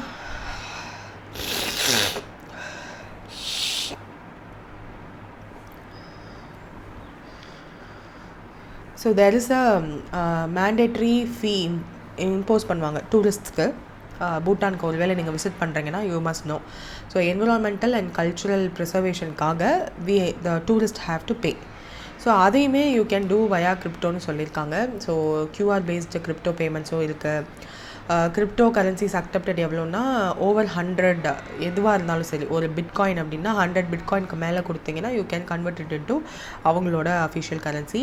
ஃப்ளைட்ஸ்லேருந்து monument entries வரையும் எதுக்கு வேணாலும் you can use. So crypto currency holdings of Bhutan எவ்வளோ அப்படின்னா இவ்வளோ இருக்குது. ஸோ ஆப்வியஸாக இப்போ வந்து அது கூடும் இல்லையா. ஸோ அதெல்லாம் சொல்லியிருக்காங்க. கவர்மெண்ட் அஃபீஷியல்ஸ் பேர்லாம் இருக்குது. Just read it. எந்த 2 கண்ட்ரீஸ் வந்து 115 ரெசிப்ரோக்கல் டேரிஃப் ரிடக்ஷனுக்கு 90-day ஃப்ரீஸில் அந்த டேக்குள்ளே நியூ ட்ரேட் மெஷர்ஸ் எல்லாம் அனௌன்ஸ் பண்ணியிருக்காங்கன்னா ஆப்வியஸாக அவங்களுக்கே தெரியும் யூஎஸ் அண்ட் சைனா தான். ஸோ ஒரு காமன் பாயிண்ட்டுக்கு அரைவ் ஆயிருக்காங்க. ஸோ இப்போ என்னென்னா அவங்களோட லேண்ட்மார்க் டெசிஷன் வந்து டீஎஸ்கலேட் பண்ணியிருக்காங்க தட் ட்ரேட் வாரை. ஸோ இது நம்ம மாதிரியான கண்ட்ரீஸ்க்கு கொஞ்சம் கன்சர்னிங்காக தான் இருக்குது. பிகாஸ் அவங்க 2 பேரும் ஒன்று சேர்ந்தால் ஒன்றும் பண்ண முடியாது. So they will act against us அப்படின்ற ஒரு கன்சர்ன்மே நம்மளுக்கும் இருக்குது. நிறைய நியூஸ் பேப்பர்ஸ்லேயுமே அந்த ஆர்டிகல்ஸ் சர்ஃபேஸ் ஆனதை you might have witnessed. So high level negotiations வந்து ஜெனீவா ஸ்விட்சர்லாண்டில் நடந்திருக்கு. அதை ஒரு அக்ரிமெண்ட்டும் சைன் பண்ணியிருக்காங்க. யார் 2 பேர் அப்படின்னா யூஎஸ் ட்ரெஷரி செக்ரட்டரி ஸ்காட் பெசன்ட்டும் சைனீஸோட வைஸ் ப்ரீமியர் ஆன ஹீ லிஃபெங் அவங்க 2 பேரும் சைன் பண்ணியிருக்காங்க. இதன் மூலயமா எக்கனாமிக் டிப்ளமசி அதிகமாக இருக்குது. ஸோ சப்ளை செயின் எல்லாம் ஸ்டெபிலைஸ் ஆகும். சரி 2 பேரும் ஒரு சமாதானத்துக்கு வந்துட்டாங்கன்னு குளோபல் மார்க்கெட்டுமே வந்து கொஞ்சம் காம் ஆகும். ஸோ வேர்ல்டோட 2 லார்ஜஸ்ட் எக்கனாமிஸ் அவங்களோட கோஆப்ரேஷனுக்கு வந்திருக்காங்கன்ற போது இந்த ட்ரேட் டென்ஷன்ஸ் எல்லாமே வந்து ரெஸ்டோர் ஆகும். ஸோ இன்வெஸ்டர்ஸ் கான்ஃபிடென்ஸுமே வந்து ரெஸ்டோர் ஆகும். ஸோ நம்மக்கிட்டேருந்து திரும்ப எஃபிஐ வெளியே ஓடாமல் இருந்தால் சந்தோஷம். So US and China both reduced their imposed tariffs by 115%. But இதுவுமே இன்னமும் கூட தான். இந்த ஃப்ரீசிங் ஸ்டேட்டில் இருக்கு இல்லையா 90-day பீரியட்குள்ளே டிப்ளமேட்டிக் டிஸ்கஷனுக்காக அலோவாக இருந்ததுனால China will now cap tariff on US goods 10%. 24% plan பண்ணியிருந்தாங்க இல்லையா, அதை வந்து சஸ்பெண்ட் பண்ணுறோன்னு அனௌன்ஸ் பண்ணிட்டாங்க. And 91% of the pending duties எல்லாத்தையுமே வந்து கேன்சல் பண்ணிட்டாங்க. மேஜர் ரோல் பேக் இது யூஎஸ்க்கு. அதனால யூஎஸும் வந்து என்ன ரெஸ்பாண்ட் பண்ணியிருக்காங்கன்னா 145 அப்படின்னு நாங்கள் போட்டதை வந்து சைனீஸ் இம்போர்ட்ஸ் மேலே நாங்கள் stabilised prices and reduce domestic inflation ப்ரெஷருக்கு ஏற்ற மாதிரி மாற்றுவோம் அப்படின்னு சொல்லியிருக்காங்க. Then that's it. நம்மளுக்கு என்னென்னா இந்த பீரியடில் மாற்றிருக்காங்கன்றது மட்டும் தான் தெரியணும். So pending tariff cancellation by China 91% அதெல்லாம் வந்து கேன்சல் பண்ணிட்டாங்கன்றதெல்லாம் பார்த்தோம் இல்லையா. That's it. நெக்ஸ்ட் வந்து which director was not a part of commission of air quality management CAQM latest measures to prevent the stubble burning அப்படின்னு கேட்டிருக்காங்க. So stubble burning is a major player in அந்த PM 2.5 or air pollution in major states like Delhi மாதிரியான ஸ்டேட்ஸில் பக்கத்தில் பஞ்சாப் ஹரியானா மாதிரியான அந்த cultivable லேண்ட்ஸில் after ஹார்வெஸ்ட்க்கு அப்புறம் அந்த ஹார்வெஸ்ட் வேஸ்ட் இருக்கும் இல்லையா, அதை வந்து எரிச்சு விட்ருவாங்க. ஏன்னா அதை போய் எடுத்து அதுக்கு சர்டன் ஒர்க்கெல்லாம் இருக்குது. அதுக்கு மணி இல்லாத people will just burn because அடுத்த ஹார்வெஸ்ட் சீசனுக்கு பிளான்டேஷன் பண்ணணுன்றதுக்காக எரிச்சு விட்ருவாங்க. அப்படின்றதுனால கவர்மெண்ட் வந்து அதிகமாக ஸ்டெப்ஸ் எடுத்துகிட்டு இருக்காங்க. அந்த ஹார்வெஸ்ட் பண்ணதுக்கப்புறம் இருக்கிற அந்த வேஸ்ட் எல்லாத்தையும் நாங்கள் வாங்கிக்கிறோன்னு சொல்கிறது, ஸ்டபிள் பர்னிங் பண்ணாமல் ஃபார்மர்ஸை தடுக்கிறதுக்கு என்னெல்லாம் வேலைகள் பண்ணணுமோ அதெல்லாம் பண்ணுறாங்க. இன்னமும் இருக்குது. ஸோ May 15 கூட டெல்லி NCR ஃபுல்லாகவே வந்து ஃபாகால் திரும்ப மூடி இருக்குது அப்படின்றதெல்லாம் பார்த்துருப்பீங்க. And right from today which is May 17, so you might have witnessed. So ஒரு மாதிரி க்ளவுடியாக தான் இருக்குது, இந்த சம்மர் மாதிரி இல்லை. So introduction of mandatory crop insurance வந்து கொண்டு வந்திருக்காங்க which is not a part of this CAQM. Commission for Air Quality Managementோட is the primary authority responsible for latest directive stubble burning ரிலேட்டடாக நார்தர்ன் இந்தியாவில் ஏதாவது கண்ட்ரோலிங் மெஷர்ஸ் கொண்டு வரணும்னா they will be acting upon that. So இதில் இப்போ இந்த CAQM என்ன பண்ணியிருக்காங்க அப்படின்னா பஞ்சாப் ஹரியானா உத்தரப்பிரதேஷ் இந்த மாதிரியான ஸ்டேட்ஸில் தான் அதிகமான ஸ்டபிள் பர்னிங் நடக்குது. That is affecting New Delhi NCR மாதிரியான region. So not only that அந்த பர்டிகுலர் ஸ்டேட்டையுமே பஞ்சாப் ஹரியானா UPயையுமே அது அஃபெக்ட் பண்ண தான் செய்யும். ஸோ லார்ஜ் ஸ்கேல் பேடி கல்டிவேஷன்லாம் அங்கே தான் பண்ணுறாங்க. ஸோ போஸ்ட் ஹார்வெஸ்ட்க்கு அப்புறம் they shouldn't do stubble burning.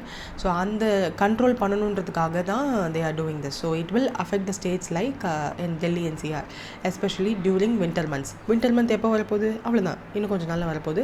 And நியூஸஸ்லாம் கேட்டிருப்பீங்க இட் இஸ் அரைவிங் சூன் நம்மளோட வின்டர் சீசன் அப்படின்னு.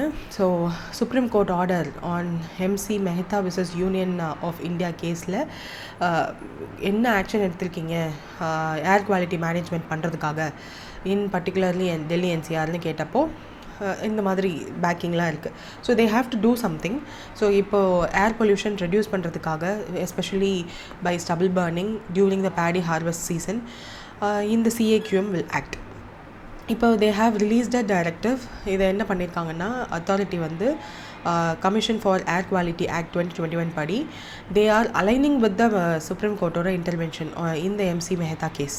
So they are the formation of the Parali protection force அப்படின்னு சொல்லி ஒன்று ஃபார்ம் பண்ணி அவங்க ஆன் கிரவுண்ட் போய் மானிட்டர் பண்ணுவாங்க வித் ஹெல்ப் ஆஃப் போலீஸ். ஏன்னா அவங்க மட்டும் போனால் ஒன்றும் பண்ண முடியாதுன்றதுனால. அண்ட் அக்ரிகல்ச்சர் ஆஃபீஸர்ஸோடு சேர்ந்து they are going to go and check இந்த 3 ஸ்டேட்ஸ்லையும் எங்கெல்லாம் பேடி ஹார்வெஸ்ட் பண்ணியிருக்காங்களோ ஆஃப்டர் பேடி வந்து what to say paddy harvest பண்ணதுக்கப்புறம் if they are stubble burning they will get stricter action. So பண்ணாமல் பார்த்துக்கணும், கண்ட்ரோல் பண்ணுறது தான் அவங்களோட வேலை.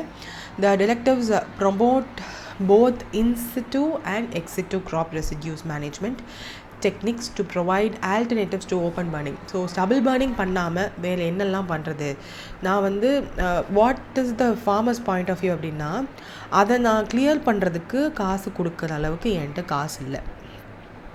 ஸோ அதுக்கப்புறம் நான் வந்து அதை அப்படியே மக்கி போட்டோம் என்னோடய லேண்ட்லேயே அப்படின்னும் விட முடியாது. பிகாஸ் நான் அடுத்த க்ராப்பிங் சீசனுக்கு ரெடி ஆகணும். அப்போ நான் என்ன பண்ணுறது, டக்குன்னு ஒரு முடிவு எடுத்தால் தான் என்னோடய life will be stable. So நான் என்ன பண்ணுறது அப்படின்னு அவங்களோட பாயிண்ட் ஆஃப் வியூ. ஸோ இவங்க என்ன பண்ணுறாங்க, இப்போ இந்த பரலி ப்ரொடெக்ஷன் ஃபோர்ஸ் வந்து என்ன பண்ணணும் அப்படின்னா, அதுக்கு ஆல்டர்னேட்டிவ் சொல்யூஷன் டெக்னிக் இருக்கு இல்லையா, அதை ஃபார்மர்ஸ் கிட்ட சொல்லணும். இது ரெண்டுமே வந்து in situ and ex situ crop residue, இது ரெண்டுமே என்னென்னா பயோடைவர்சிட்டியை ப்ரொடெக்ட் பண்ணுறதுக்கான ஒரு 2 ஸ்ட்ராட்டஜிஸ். இன்சிட்டு வந்து ஸ்பீஷீஸ் எல்லாத்தையும் நேச்சுரல் ஹேபிட்டட்ஸ்குள்ளே ப்ரொடெக்ட் பண்ணுறது தான். ஃபார் எக்ஸாம்பிள் ஒரு நேஷ்னல் பார்க் இருக்குது, அந்த நேஷ்னல் பார்க்குள்ளே இருக்கிற நேஷ்னல் பார்க்குன்னு ஏன் அனௌன்ஸ் பண்ணுறோன்னா அதில் சர்டன் இம்பார்ட்டன்ட் ஸ்பீஷீஸ் இருக்கும். ஸோ அதெல்லாத்தையும் கன்சர்வ் பண்ணணும் அப்படின்றதுக்காக தான் வைல்ட் லைஃப் சாங்சுரி. அப்படின்னா அந்த ஒரு பர்டிகுலர் ரீஜியனுக்குள்ளே வைல்ட் லைஃப் இருக்குது, அதனால அதை கன்சர்வ் பண்ணணுன்றதுக்காக இதை சுற்றி இது ஃபுல்லாகவே வைல்ட் லைஃப் சாங்சுரின்னு சொல்கிறோம். ஸோ அப்போ இதுக்குள்ளே இருக்கிறது அப்படின்றதுனால தான் இன்சிட்டுன்னு அர்த்தம்.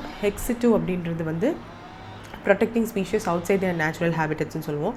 லைக் ஜூஸில் இருக்க அனிமல்ஸை ப்ரொடெக்ட் பண்ணுறது apart from wildlife sanctuaries, or botanical கார்டன்ஸில் இருக்க பிளான்ஸை ப்ரொடெக்ட் பண்ணுறது apart from natural parks. So இதெல்லாம் வந்து எக்ஸிட்டோ. ஸோ இது அதாவது ஒருவேளை inside the what to say அவங்க கல்டிவேட் பண்ணியிருக்காங்கல்ல லேண்ட், ஸோ கல்டிவேபிள் லேண்ட்குள்ளே என்ன டெக்னிக் யூஸ் பண்ணணும், outside of the cultivable லேண்டும் அவங்க எரிச்சிடக்கூடாது. ஸோ நான் லேண்டில் வச்சு எரிச்சா தானே நீ கேள்வி கேட்பேன், எடுத்துகிட்டு போய் அந்த இதெல்லாத்தையும் வேற எங்கேயும் எரிச்சிடக்கூடாதுன்றதுக்காக தான். ஸோ அதுக்கு ரெசிடியூ மேனேஜ்மெண்ட் ரிலேட்டடாக க்ராப் ரெசிடியூ மேனேஜ்மெண்ட் டெக்னிக்ஸை வந்து ஆல்டர்னேட்டிவாக ஃபஸ்ட்டு ஃபார்மர்ஸ் கிட்ட நீங்கள் சொல்லிட்டீங்கன்னா அவங்க ஏன் அது பண்ணுறதுக்கு அவங்கக்கிட்ட அமௌண்ட் இல்லை, டைம் இல்லை, இது ரெண்டும் இல்லாதனால தான் they R burning which is the easy one for them. So அது ரெண்டையும் காம்பன்சேட் பண்ணுற மாதிரி ஏதோ ஒன்று நீங்கள் சொல்லிட்டீங்கன்னா அதை அவங்க பண்ணிட்டு போயிட்டே இருப்பாங்கள்ல. ஸோ அதை வந்து போய் டீச் பண்ணுங்கன்னு சொல்லியிருக்காங்க. டெக்னாலஜிக்கல் இன்டெக்ரேஷனும் வேணும், because real time data monitoring platform மூலயமா ஸோ யாராவது ஒரு வேளை ஸ்டபிள் பர்னிங் பண்ணாலும் அந்த பர்டிகுலர் விஷயத்தை டக்குன்னு ரிப்போர்ட் பண்ணாங்க அப்படின்னா they can track and immediate action எடுக்க முடியும். At least to the maximum they can preserve that. So இந்த announcement of uniform ப்ரொக்யர்மெண்ட் rate for Bedi straw by Punjab, Uttar Pradesh இதெல்லாம் வந்து சொல்லியிருக்காங்க. ஹரியானாவோட மாடலில் பேஸ் பண்ணி தான் இதை பண்ணியிருக்கதா சொல்லியிருக்காங்க. So it will financially motivate the farmers to avoid burning. Because அந்த பேடி ஸ்ட்ரா ரேட் வந்து they can sell it to Haryana government கிட்டேயே. ஸோ அதனால் அதுவும் வந்து ஒரு நல்ல alternative. States have been instructed to review and optimise crop residue management machinery and ensure tools like balers, அதுக்கு use பண்ணுற டூல்ஸ் எல்லாத்தையுமே வந்து ஒழுங்காக வச்சுருக்கீங்களான்னு பாருங்கள். ஏன்னா ஃபார்மர்ஸ் கிட்ட போய் சொல்லியாச்சு, அதுக்கான டூல்ஸ் இல்லைன்னா அவங்க வந்து கொடுக்கும்போது ஸோ அதனால் stubble burning is harmful environmental practice and பொருளி ப்ரொடெக்ஷன் யாருன்னு நம்ம ஆல்ரெடி பார்த்துட்டோம். That's it. Then how many total products are now recognized under Uttar Pradeshoda one district one product scheme after the addition ஒரு certain products வந்து இந்த ஸ்கீமில் addition பண்ணியிருக்காங்க. So இப்போ டோட்டலாக எவ்வளோன்னு கேட்டிருக்காங்க, which is 74. So one district one ப்ராடக்ட்ன்ற ஸ்கீம் வந்து நம்ம கவர்மெண்ட்டோட ஃப்ளாக்ஷிப் ப்ராடக்ட் ஸ்கீம் தான். But it is also adopted by Uttar Pradesh government. So அவங்களும் they are doing this. இந்த ஸ்கீமை வந்து 12 நியூ ஸ்பீஷீஸ் ஸ்பெசிஃபிக் ரீஜனல் ப்ராடக்ட்டை வந்து ஆட் பண்ணியிருக்காங்க. ஸோ இதன் மூலயமா இப்போ இந்த ஸ்கீமில் 74 unique products across 75 districts of Uttar Pradeshல it will be there. So இதில் வந்து ஸ்டேட்டோட strategic commitment to boost the local economy, ஏன்னா அவங்களும் 29 1 ட்ரில்லியன் ஸ்டேட்டாக மாறணும்னு நினைக்கிறாங்க. ஸோ இதுக்கெல்லாம் வந்து ஃபோக்கஸ் பண்ணணுன்னா இந்த மாதிரியான விஷயங்கள் they have to do. So ரீசெண்டாக 12 அடிஷ்னல் ப்ராடக்ட்ஸை வந்து ரீஜனல் ஸ்பெஷாலிட்டிஸ் உள்ள வைடர் மார்க்கெட் ஆக்சஸ் உள்ள ஒரு சர்டன் ப்ராடக்ட்ஸை வந்து இந்த ஒரு ஒன் டிஸ்ட்ரிக்ட் ஒன் ப்ராடக்ட் ஸ்கீமில் ஆட் பண்ணியிருக்கதா சொல்லியிருக்காங்க. So this scheme was introduced by Uttar Pradesh government in 2018. ஒரு யூனிக் ப்ராடக்ட் ஒரு டிஸ்ட்ரிக்டில் இருக்கணும், அதனுடைய மார்க்கெட் ஃபினான்ஷியல், இப்போது மதுரைனா மல்லி, திண்டுக்கல்னா போட்டு அந்த மாதிரி இருக்கு இல்லையா. ஸோ அதெல்லாம் ஜிஐ டேக் வாங்கினது. பட் டிஸ்ட்ரிக்ட் ஃபார் எக்ஸாம்பிள் இப்போது என்ன சொல்கிறது, ஒரு டிஸ்ட்ரிக்ட்லேயும் ஒரு ப்ராடக்ட் வந்து இருக்கணும். ஸோ தேட் மக்கள் அந்த டிஸ்ட்ரிக்ட் போகும்போது this product is famous in this டிஸ்ட்ரிக்ட்னு சொன்னால் தே வில் பி அதை வாங்குறதுக்கு என்கரேஜ் பண்ணப்படுவாங்க இல்லையா. அதனால தே are doing this. So that's the thing here. இப்போது டோட்டலாக 74 இருக்குது. ஸோ ஆப்வியஸாக அங்கே எத்தனை டிஸ்ட்ரிக்ட் இருக்குன்னு உங்களுக்கே தெரியும், 75. ஸோ 74 ப்ராடக்ட்ஸ் இப்போ இருக்குது. So yeah, that's it. Then which section of IT Act of Government of India reconsidering to combat fake news on digital platformனு கேட்டிருக்காங்க, which is section 79. ஆக்சுவலாக அது பண்ணணும். இந்த ப்ராப்ளம் நடந்துச்சு இல்லையா, இந்தியா பாகிஸ்தான் வார்னு சொல்லக்கூடாது, வாராக மாறலை, ஒரு 5-6 days நடந்த அந்த பெஹல்காம் அட்டாக் அப்புறம் நடந்தது எல்லாமே வந்து நியூஸ் ப்ரொபகேண்டா தான் அதிகமாக ஆச்சு. இம்ரான் கான் செத்துட்டாரு, இங்கே பாட்னாவில் ஒரு போர்ட்டே அழிஞ்சு போச்சு, இந்தியன் ஏர்போர்ட்டே அழிஞ்சு போச்சுன்னு இந்தியன் மீடியாவே சொன்னாங்க, பாகிஸ்தான் மீடியா சொல்லலை. Because we didn't have access, அது எல்லாத்தையுமே நம்மளுக்கு பிளாக் பண்ணிட்டாங்க. So Indian news channels were doing such. So நிறையா கிரிட்டிசிசம்லாம் வந்துச்சு இண்டிபெண்ட் ஜேர்னலிஸ்ட்லேருந்து. ஸோ அது ஏற்ற மாதிரியே கவர்மெண்ட்டும் வந்து ஆக்ட் பண்ணியிருக்காங்க. செக்ஷன் 79 மூலயமா fake news and digital platform எல்லாத்தையும் காம்பேக்ட் பண்ணணும்னு நினைக்கிறாங்க. ஸோ அதில் ரிவைஸ் பண்ணணும்னு நினைக்கிறாங்க. Section 79 of information technology act 2000 படி சேஃப் ஹார்பர் அப்படின்னு ஒரு கிளாஸ் இருக்குது. அதுதான் இந்த digital intermediates like social media platform எல்லாத்தையும் வந்து ப்ரொடெக்ட் பண்ணுது. அதுலேயே நம்ம சேஞ்ச் பண்ணக்கூடாது. Like blocking of several YouTube channels எல்லாம் பண்ணாங்க. So trigger event Pahalgam terror attack அப்புறம். ஸோ அதனால certain YouTube channels were blocked. I think ஒரு படத்தை some famous Hindi movies 1-2 there were actors from Pakistan. So அவங்களோட இமேஜஸ்லாம் வேறு ரிமூவ் பண்ணியிருக்காங்க இப்போன்னு நினைக்கிறேன். ஸோ இப்போது வந்து அந்த கிளாஸ் மூலயமா இந்த யூடியூப் சேனல்ஸ்லாம் வந்து நிறைய பேர் பேசுகிறாங்க இல்லையா, fake news and fake propaganda பண்ணுறாங்க இல்லையா, அதெல்லாம் அவங்களுக்கு அந்த செக்ஷன் 79 மூலயமா they are getting a protection, safe ஹார்பர்னு ஒரு ப்ரொடெக்ஷன் இருக்குது. அதை முதல்ல ரீரைட் பண்ணணும்னு நினைக்கிறாங்க. So parliamentary standing committee on communication and information technology which was chaired by Nishikant Dubey. So அவர் தான் he is going to review this particular clause and இது பற்றின டிஸ்கஷன்லாம் போயிருக்கு. Soon we will be having such changes, என்னெல்லாம் பண்ண போகிறாங்கன்னு.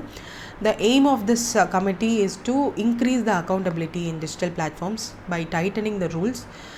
Of course, இதன் மூலமா they will tighten the independent journalists who are நம்மளுக்கு வந்து உண்மையான நியூஸை ஃபேக்ட் செக் பண்ணி சொல்கிறாங்க இல்லையா, அவங்களையும் வந்து இந்த சாக்கை வச்சு they will control. So they are saying that removal of unlawful content, particularly fake news, deep fakes and disinformation எல்லாத்தையும் ரிமூவ் பண்ண போது தான் சொல்கிறாங்க. பட் இஃப் தேர் இஸ் ஒரு உண்மையான journalists or journals or social media பிளாட்ஃபார்மில் அவங்க இருக்காங்க, they are providing the proof against the existing government அப்படின்னாலும் இதை யூஸ் பண்ணி தே கேன் சே அது வந்து ஃபேக் டிஸ்இன்ஃபர்மேஷன் அப்படின்னு சொல்லி ரிமூவ் பண்ணலாம். ஸோ இது ஆல்ரெடி அவங்க மைண்டில் இருந்தது. இப்போ உண்மையிலே ஃபேக் நியூஸ் எல்லாம் அதிகமாக ஸ்ப்ரெட் பண்ணதுனால அவங்க இதை சாக்கா வச்சு தே are going to do this. So நிறைய ட்விட்டர் அக்கௌண்ட்ஸுமே வந்து பிளாக் பண்ணாங்கன்னு நினைக்கிறேன். ஸோ சேஃப் ஹார்பர் கிளாஸ் என்ன பண்ணோம் அப்படின்னா, that will be a legal shield for these kind of intermediaries. Facebook, YouTube, ட்விட்டர்லலாம் அவங்களோட நியூஸஸ் கண்டென்ட் போஸ்ட் பண்ணுவாங்க இல்லையா, அதுக்கு வந்து they will be having that legal shield. Due diligence and take down request எல்லாம் வந்து கொடுப்பாங்க. அன்லைக் இந்த போஸ்ட்டை வந்து கவர்மெண்ட்டே வந்து பிளாக் பண்ண மாட்டாங்க. ஸோ நீங்கள் டேக் டவுன் பண்ணுங்கன்னு சொல்லுவாங்க. ஸோ அந்த மாதிரிலாம் இல்லாமல் they are going to change, stricter actions will be taken. So digital India act படி let is wait and watch. இது வந்து யூஎஸில் இருக்குது. அப்போ எதெல்லாம் நல்லதோ அதை எடுத்துக்க மாட்டோம் நம்ம மோஸ்ட்லி.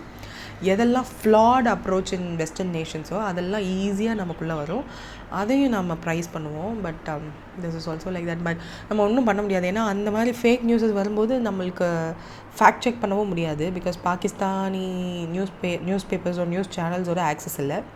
யூஎஸ் மாதிரியான வெஸ்டர்ன் கண்ட்ரீஸோட நியூஸ் சேனல்ஸ் தான் நம்மளுக்கு ஆக்சசபிள் இருக்குது. அதில் மோஸ்ட்லி பாகிஸ்தானுக்கு எதிர்த்தான் பேசலாம் அவங்க, because they are having some deal. இப்போ IMF $2 billion கொடுத்ததுமே there is a deal between them. So அந்த மாதிரி தே ஆர் பேக்கிங். இப்போது சைனா கூட தே ஆர், இப்போ முந்தின நியூஸ் பார்த்தோம் இல்லையா, they are in friendship with them. நம்ம கூட தான் என்னமோ அகேன்ஸ்டாக இருக்க மாதிரி இருக்கு. இப்போ which Indian state recently announced full property tax exemption for homes for active defense personnel in village areas. So அந்த பெஹல்காம் அட்டாக் அப்புறம் நிறைய நல்ல விஷயம் நடந்திருக்கு. அதில் ஒன்று இது. ஸோ டிஃபென்ஸ் பர்சனல்ஸ் வந்து அந்த வில்லேஜில் ப்ராப்பர்ட்டி வச்சுருந்தாங்க அப்படின்னா அவங்களுக்கு ப்ராப்பர்ட்டி டேக்ஸ் கிடையாதுன்னு சொல்லி ஆந்திர பிரதேஷ் அனௌன்ஸ் பண்ணியிருக்காங்க. ஸோ சென்டர் ஆஃப் அட்ராக்ஷனாக இருக்கணும்னு நினைக்கிறேன். பட் இது நல்லது தானே. So we don't have to criticize him. Pawan Kalyan தான் அனௌன்ஸ் பண்ணியிருக்காரு, who is the Deputy Chief Minister of Andhra Pradesh government. So அவங்களோட வில்லேஜ் கிராம் பஞ்சாயத்தில் ஒருவேளை ஒரு டிஃபென்ஸ் பர்சனல் வந்து ப்ராப்பர்ட்டி வச்சுருந்தாங்கன்னா ப்ராப்பர்ட்டி டேக்ஸ்லேருந்து அவங்கள எக்ஸாம் பண்ணுறோம் அப்படின்னு சொல்லியிருக்காங்க. ஸோ இது வந்து நம்மளுக்கே தெரியும்னு நினைக்கிறேன். இந்த நியூஸ் நிறைய பேர் பார்த்துருப்பீங்கன்னு நம்புகிறேன். ஜம்மு அண்ட் காஷ்மீர் அட்டாக் நடந்துச்சு இல்லையா, லைக் நம்மளுக்கும் பாகிஸ்தானுக்கும் அந்த ஃபைட் நடந்தப்போ அக்னிவீர் முரளி நாயக் அப்படின்ற ஒரு 23-year-old சோல்ஜர், அக்னிவீர் தான் இப்போல்லாம் போகிறாங்கல்ல, ஸோ அதில் he was shot dead. So Shri Sathya Sai district அப்படின்ற ஒரு டிஸ்ட்ரிக்டில் he was from that particular district. So Agniveer எக்ஸாம்லாம் எழுதி இப்போ போகிறாங்கல்ல, அந்த மாதிரி போயிருக்க ஒரு யங் மேன். ஏன்னா அக்னிவீர் எக்ஸாமில் அந்த 19 to 24 or 25 தானே எக்ஸாம் எழுதி போக முடியும். ஸோ அவ்வளோ யங்காக ஹீ வாஸ் டெட். அண்ட் நம்ம கண்ட்ரிக்காக நின்று இறந்து போயிருக்கிறதுனால இந்த ஒரு ஈவெண்ட், அதுவும் அந்த ஆந்திர பிரதேஷ் கிராம் பஞ்சாயத்துலேருந்து தான் போகிறதுனால இந்த டேக்ஸ் ரிலீஃப் மெஷரை வந்து அனௌன்ஸ் பண்ணியிருக்காங்க. So along with him who are all அந்த பர்டிகுலர் அந்த டிஸ்ட்ரிக்ட்லேருந்து இருக்காங்களோ ஆர் ஆந்திர பிரதேஷ்லேருந்து இருக்காங்களோ, army, navy, air force, CRPF and other paramilitary forces எதுவாக இருந்தாலும், இர்ரெஸ்பெக்டிவ் ஆஃப் த ஆக்டிவ் எந்த ஒரு இதில் இருந்தாலும், ஈவன் அக்னிவீஸ் எல்லாருக்குமே வந்து எக்ஸம்ஷன் கொடுக்குறதா அனௌன்ஸ் பண்ணியிருக்காங்க. ஸோ திஸ் டேக்ஸ் ரிலீவ்ஸ் வந்து homes jointly owned by the spouses. ஏன்னா அவங்களுக்கும் ஃபேமிலிக்கும் அடிஷ்னல் சப்போர்ட்டாக இருக்கும் இல்லையா. அவங்க பேரில் இல்லைனாலும் அவங்க ஒய்ஃப் பேர்லேயோ இல்லை அடிஷ்னலாக அவங்க பேரில் இருந்தாலும் இது பண்ணணும்னு சொல்லியிருக்காங்க. இந்த பாலிசி வந்து recommended by director of Sainik welfare.